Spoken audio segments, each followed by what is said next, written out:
to recap, basically up until this point, Israel and Iran have been poking each other, flinging missiles and dropping bombs at each other. And it seems like Iran has gotten absolutely pimp slapped, and that Iran has gotten absolutely bodied, and that it's already GG, right? What I covered yesterday was Israel has full air supremacy over Tehran, the capital of Iran, which is where a lot of their military and governmental infrastructure is. If they have full air supremacy over Tehran, it's really, truly GG for Iran. There's no way that they could seriously expect to resist whatever. Israel could do whatever they want now. They could decide we're just, all right, guys, you've learned your lesson. They could back off, or they could do full regime change. And I don't really think there's much that Iran could do to stop that. And as a result, I think Iran realizes they're backed into a corner. And so now they're going to just start whining and crying and saying, oh, but please don't come in and help Israel. But please don't help them overthrow our government. Those missiles we sent over there, they were just a joke. It was just a joke, guys. It was just a social experiment. It was just a prank. So that's kind of where we're at. We're at the Iran realizes they're losing, so they're going to start just crying part. Trump weighs 3 military options as Iranian supreme leader declares the battle begins and warns Israel about great surprise that the world will remember for centuries.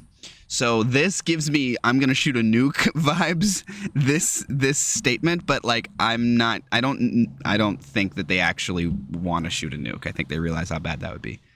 I hope they realize how bad that would be. Iran's supreme leader issued a series of apocalyptic warnings as U.S. President Donald Trump weighs 3 military options for U.S. in the ongoing war.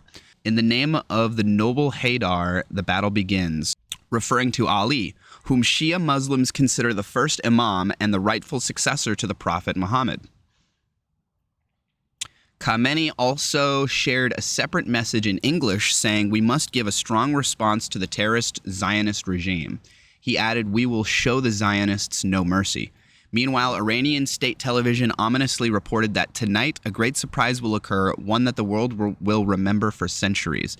Amid the threats, Trump is said to be considering a U.S. strike on Tehran following a Situation Room crisis talk with security advisors. Trump was given 3. I'm honestly a little bit surprised the U.S. already hasn't jumped in. I mean, we might be helping them. I'm sure we're helping them logistically on the back end in some kind of way. But it kind of surprises me that we don't have boots on the ground, our ordnance in the air, because, Israel, one of our closest allies, just got multiple humongous missile attacks shot at it from Iran, who's longtime one of our enemies and one of Israel's enemies. So I'm honestly kind of surprised we haven't jumped in yet. I think if this was 30 years ago, we would have jumped in already. I think the only reason we haven't is because of the public's distaste for how we handled many of our other excursions into the Middle East, Iraq, Afghanistan, and whatnot. Trump was given 3 options by advisors about how this article is like, nobody spell checked this article whatsoever. Trump was given 3 options by advisors about how they should target how the largest military in history. This is the worst written article ever. Seriously, Daily Mail is an absolute slot publication. Who reads this? Why am I reading this? Trump was given 3 options by advisors about how the largest material in history. Oh, it hurts. I can't even read it. Trump was given 3 options by advisors about how the largest military in history should assist Israel in demolishing Iran's nuclear program, according to the New York Times. That's when Trump was provided with 3 military options to assist Israel in their bombing campaign against Iran's nuclear threat, the Times said. The first and most basic option was the U.S. providing intelligence and jets for refueling Israeli airplanes on bombing missions along. This article, who wrote this article was Google translated from like 6 different languages. Who wrote this article? Seriously. And I'm also shocked that we aren't already doing that. I bet we already are doing that to some extent. The second option included American and Israeli joint strikes on Iran. The most hawkish option provided a plan for a U.S.-led military campaign that included B-1 and B-2 bombers, aircraft carriers, and cruise missiles launched from submarines, the Times reported. 4 U.S. B-52 Stratofortress bombers have already been stationed at the Diego Garcia base in the Indian Ocean within striking distance of Iran. The B-52, which can carry nuclear weapons or other precision-guided bombs, were spotted on a runway at Diego Garcia on Monday. While those are being deployed, Trump urged Iran's unconditional surrender and even issued a death threat to Khamenei after he abruptly left the G7 summit in Canada. He said the U.S. knows where the supreme leader is hiding out, but doesn't want him killed for now. We know exactly where the so-called supreme leader is hiding, the U.S. president wrote on Truth Social. He is an easy target, but is safe there. We are not going to take him out, at least not for now. I mean, I believe that. I believe with the United States satellite and surveillance capabilities, it would not surprise me if they know exactly where he is, and also know like we probably could kill him if we wanted to. But we don't want missiles shot at civilians or American soldiers. Our patience is wearing thin, Trump warned. The president also spoke with Israeli Prime Minister Benjamin Netanyahu on Tuesday, though it remains unclear what the two world leaders discussed as drone strikes between Israel and Iran continued for a 5th consecutive day. Both Israel and Iran launched fresh strikes at each other overnight, as Iran's Revolutionary Guard said it launched a more powerful new wave of missiles at Israel. Yet General Abdul Rahim Mousavi, the commander-in-chief of Iran's army, claimed that all of the attacks carried out so far have been solely for the purpose of warning and deterrence. The punishment operation will be carried out soon, he warned. Bruh, oh my God. That is them realizing we've lost, and so we are just going to lie and try and chest puff. This is pure chest puffing. They shot hundreds of ballistic missiles at Israel. There's no way that they could claim that this is just like, oh yeah, this was just a deterrence. This is like when you get into an argument with somebody and you pull out a knife or a gun or something to try and deter them from attacking you or something. Like, no, this was you attacking them. This wasn't like what. This was very overtly a very strong-armed attack from Iran to Israel. How could they possibly what? This is them trying to pretend like they have more in the tank when really they don't. They know they've just gotten absolutely bodied, and that there's nothing that they can really do besides like pretend that they didn't just get bodied. Israel's military said it killed Iran's wartime chief of staff and carried out extensive strikes on Iranian military targets. The International Atomic Energy Agency even reported that there appears to have been a direct impact on Iran's Natanz nuclear facility. The hostilities first erupted on Friday when Israel launched a massive preemptive strike on Iran, hitting nuclear and military facilities and killing top military brass and nuclear scientists. Iran has claimed its nuclear program is peaceful, and the U.S. and others have assessed that Tehran has not had an organized effort to pursue a nuclear weapon since 2003. That is not what my assessment... Wait. Where is this article getting this from? Iran has claimed its nuclear program is peaceful, and the U.S. and others have assessed that Tehran has not had an organized effort to pursue a nuclear weapon since 2003. Well, wait, hold on. But isn't the IAEA report from 2023 and from June 12th of this year directly go against that? I feel like whoever wrote this article, I mean, it shouldn't surprise me with the spelling and grammar errors of this article that whoever wrote it isn't the most well-studied person. But, like, I'm assuming whoever wrote this article is not aware of the IAEA's reports from 2023 and more recently regarding Iran's proliferation of nuclear materials and enrichment of plutonium and uranium and whatnot. But the IAEA has repeatedly warned that the country already has enough enriched uranium to make several nuclear bombs. U.S. President Trump has repeatedly argued that Iran cannot have a nuclear weapon, and members of his administration were set to meet with their Iranian counterparts to iron out a new deal in which the country would not develop any nuclear weapons in exchange for sanctions relief when Israel attacked. Okay, so it seems like they were trying to negotiate some sort of pseudo-Iran nuclear deal. hilariously the exact same one that Trump pulled us out of. So it's almost like the exact same thing with NAFTA, right? He destroyed NAFTA and then signs a bill that's basically NAFTA 2.0, and the trade terms and conditions within NAFTA 2.0 were even worse, as far as I understand. But like, let's put that aside for a second. He got rid of NAFTA and then basically signed NAFTA 2.0 and then was just like pretending like, oh, look at this thing I did. Oh my God, it's so great. It's like the same exact thing here, right? He destroys the Iran nuclear deal, and then he comes in on his second term and is like, hey guys, can we do a nuclear deal? It's just like, bruh.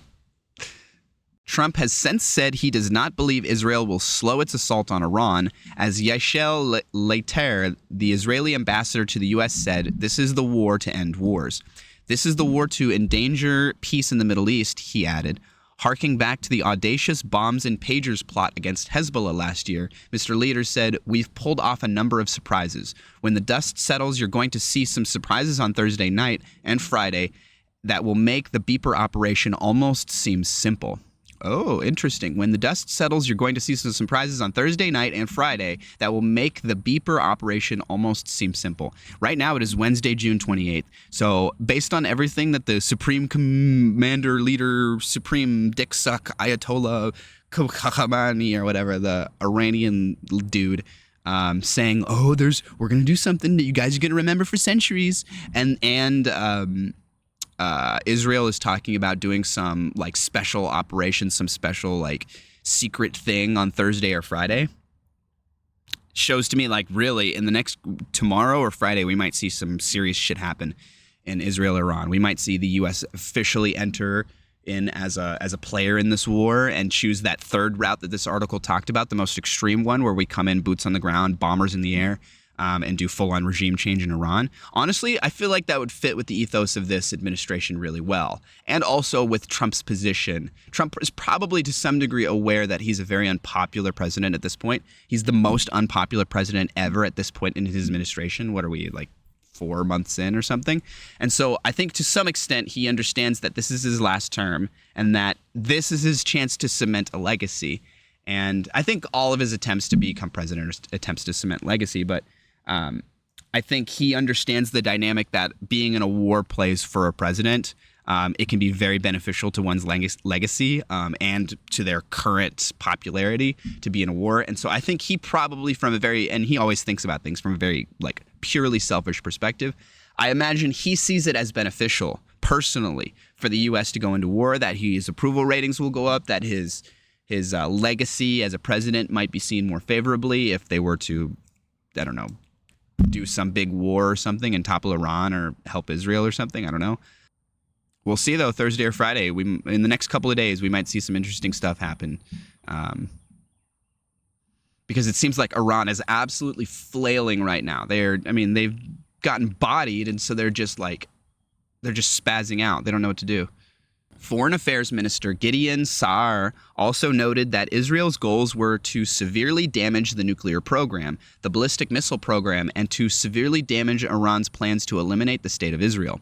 That seems pretty reasonable to me if Iran, one of the most wealthy, powerful governments in the entire world, is just like 2 countries over, right? They're on the other side of Syria, I'm pretty sure.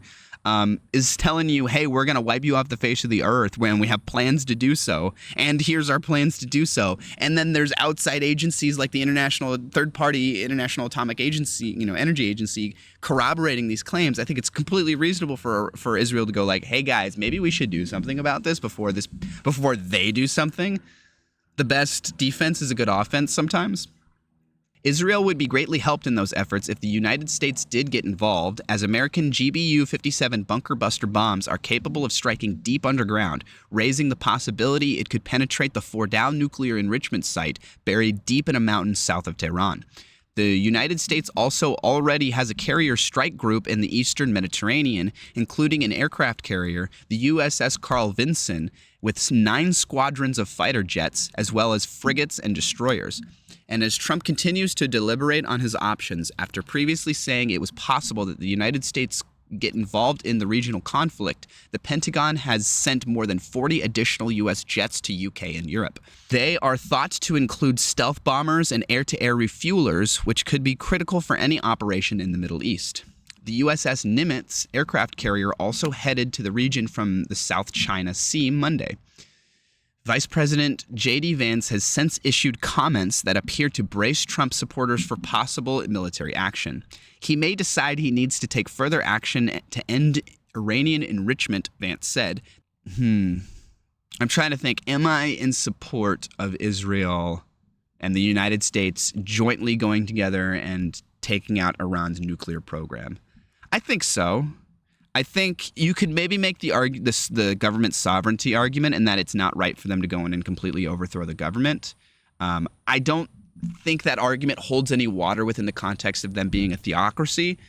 But if we're going to pretend like their sovereignty means something, then I would say that a good middle ground would be, all right, if we're going to allow the insane theocrats to have their own country, maybe we should take away their super dangerous weapon that could destroy the whole world. I think generally okay with that.